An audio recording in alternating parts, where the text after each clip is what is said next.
ಎಲ್ಲ ಸ್ಪರ್ಧಾರ್ಥಿಗಳಿಗೂ ನಮಸ್ಕಾರ. ನಾನು ಕರ್ನಾಟಕದ ಭೂಗೋಳಶಾಸ್ತ್ರಕ್ಕೆ ಸಂಬಂಧಪಟ್ಟಂತೆ ಡಾಕ್ಟರ್ ರಂಗನಾಥ್ ಅವರ ಕರ್ನಾಟಕ ಪ್ರಾದೇಶಿಕ ಭೂಗೋಳಶಾಸ್ತ್ರ ಪುಸ್ತಕದಲ್ಲಿ ಯಾವ್ಯಾವ ರೀತಿ ಎಲ್ಲ ಸಿಲೆಬಸ್ಸನ್ನು ಕವರ್ ಮಾಡಿದ್ದಾರೆ ಅನ್ನೋದನ್ನು ನಾನು ನಿಮಗೆ ತೋರಿಸ್ಕೊಡ್ತೀನಿ. ಈ ಪುಸ್ತಕ 13ನೇ ಆವೃತ್ತಿಯ ಪುಸ್ತಕ ಆಗಿರುತ್ತೆ.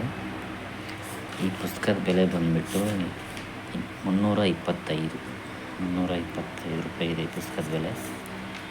ನೋಡಿ, ಈ ಪುಸ್ತಕದಲ್ಲಿ ಒಟ್ಟು 17 ಅಧ್ಯಾಯಗಳಿದ್ದಾವೆ. ಯಾವ್ಯಾವ ಸಿಲೆಬಸ್ಗಳಿದೆ ಅಂತ ನೀವು ನೋಡ್ಬೋದು.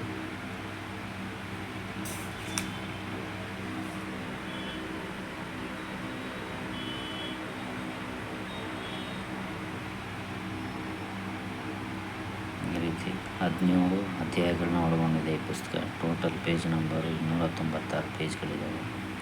ಇದೇ ರೀತಿ ನಿಮಗೆ ಬೇರೆ ಯಾವ ಪುಸ್ತಕದ ಮಾಹಿತಿ ಬೇಕು ಅಂತ ಕಮೆಂಟ್ ಬಾಕ್ಸಲ್ಲಿ ತಿಳಿಸಿ. ನಾನು ಆ ಪುಸ್ತಕದ ಬಗ್ಗೆ ಮಾಹಿತಿಯನ್ನು ತಿಳಿಸ್ಕೊಡೋದಕ್ಕೆ ಪ್ರಯತ್ನಿಸ್ತೀನಿ.